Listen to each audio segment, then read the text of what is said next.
Perhaps the most important part of the brand is your purpose, and that's why you exist, not what you do or how you do it. It's why you do what you do. And it's interesting to ask team members and staff what they think. I think you'll find you'll get different answers and opinions because everybody has different roles in the organization. So they'll have different motivations, different reasons why they do what they do. But really try and drill down. So think about what you do, think about how you do it and the tools and the mechanisms. But it's really about the why you do what you do. And then think about how that fits with your values. So you're building up a narrative and you're building it out and thinking about this is why we do it.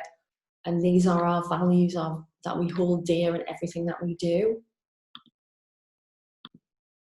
Then think about audiences. So how do your values, how does your purpose, how does it align with your audiences? So from people that you support, people who've heard of you, people who haven't, your staff, your board of trustees, partners, funders. You've got so many audiences, whether that's internal, external, but many different people coming into contact with you every day. So really think about how the purpose and the values fit for those audiences. Think about how each of those groups engage with you. Think about how you normally communicate. What are they looking for from you? And that might not just be tangible things, but it's emotive things as well. So are they looking, do you want them to feel welcome? Do you want them to feel supported? Do you want to feel authoritative? Really think about how each of these audiences connect with you and what they want from your organization.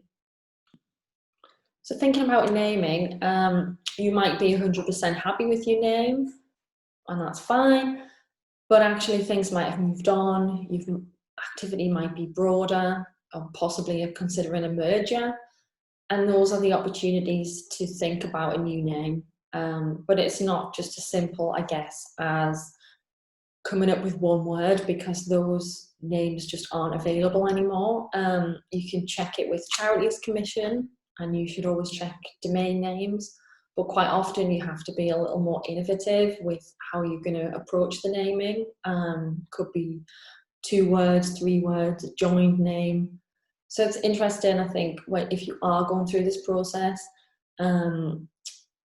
involve the team or involve an external consultant, maybe just to kind of advise and help you check out all of those avenues.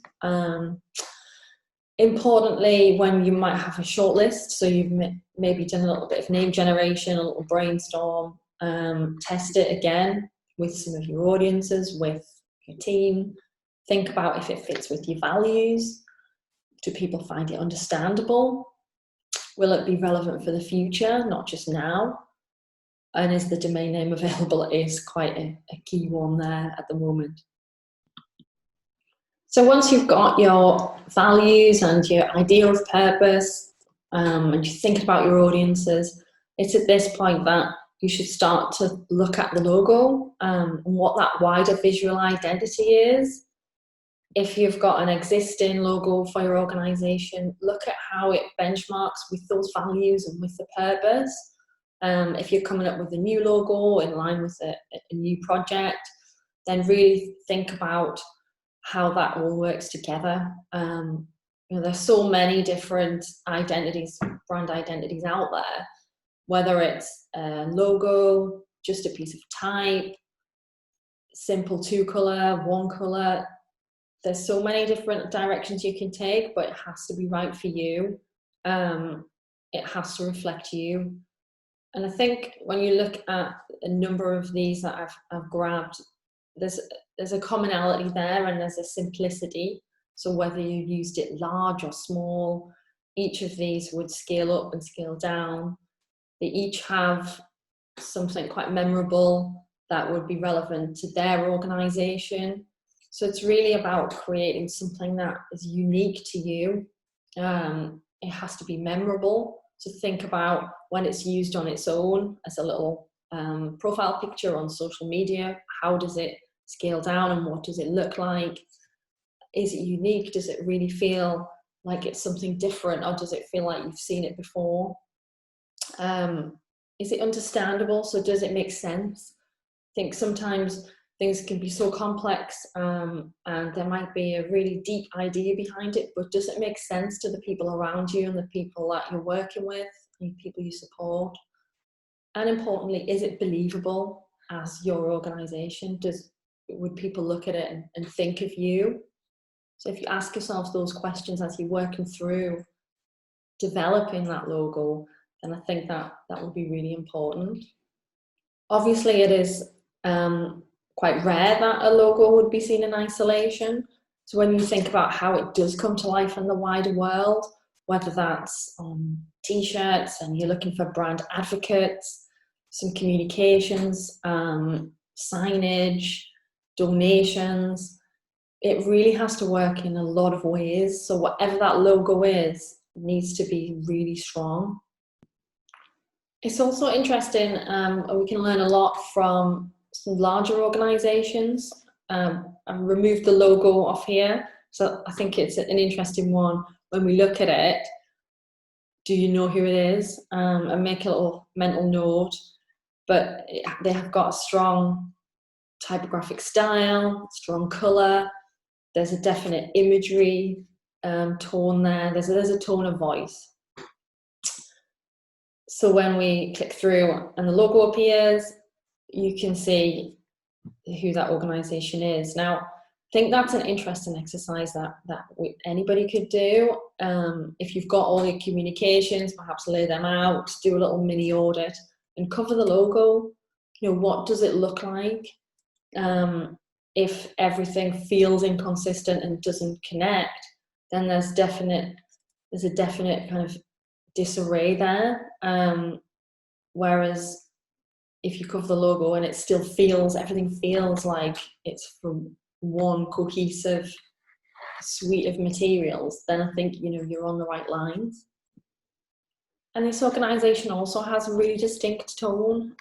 They've got the bold yellow, the really powerful typography and black and white imagery. And we can see that it's Amnesty International. So we recognise those elements of the brand across anything. And we're not saying that everything you do has to be the same. You need an element of freedom and flexibility so you can evolve your brand. But importantly, if you get those assets right, it will save you time and money in the long term because you're not reinventing the wheel. You know what your colour palette is, you know what your typography is, and even if you're putting together a really simple social post, it starts to have familiarity with your audiences and it starts to connect, and that's really important. Online is probably the main way that people will come into contact with the brand. So you really need to make sure that you think about the experience that you want people to have. What do you want them to know? What do you want them to think about you?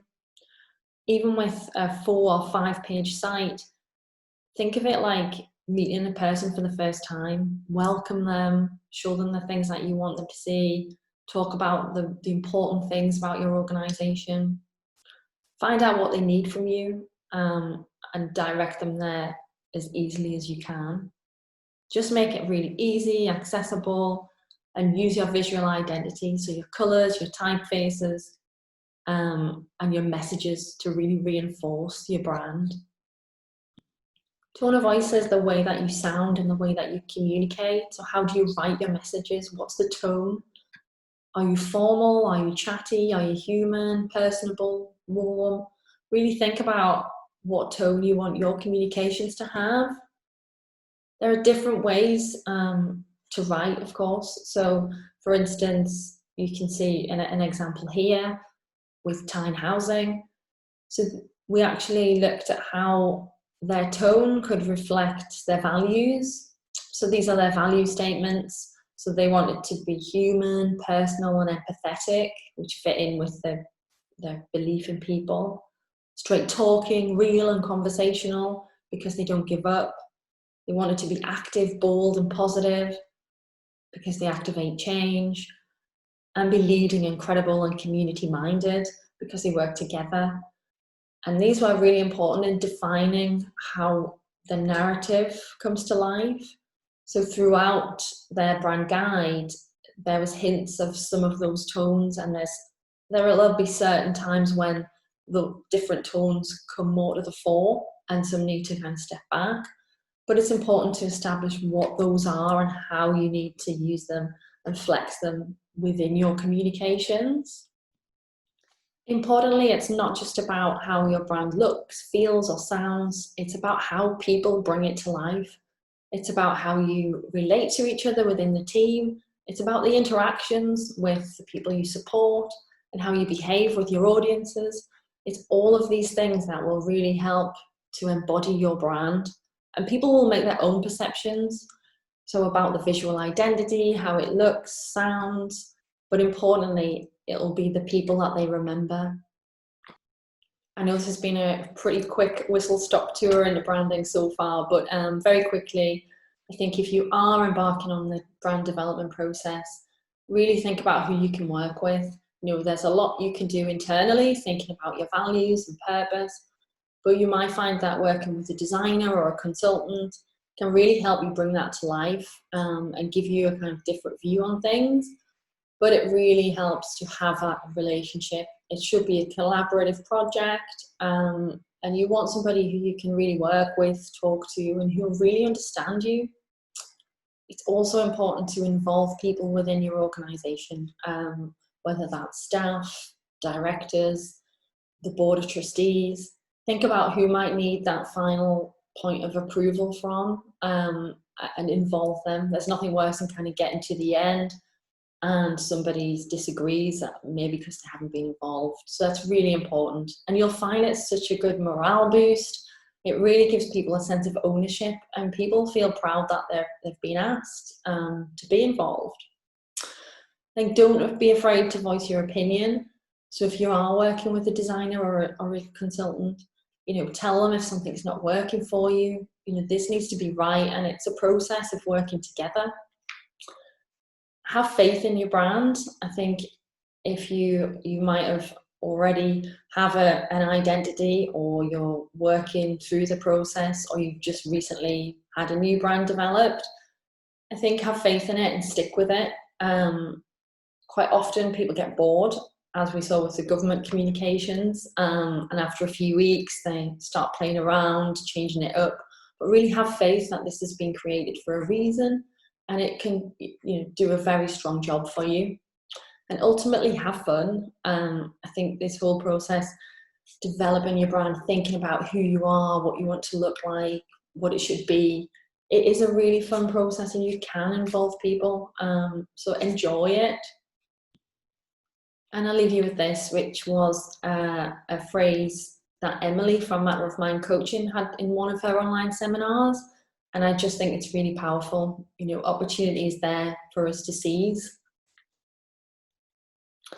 Thank you very much for listening. You can email me if you want to ask any questions or continue the conversation. This is not our usual form of talk. We'd normally be in a room, people will be gathered around and we can chat after. But please do get in touch, and thanks for listening.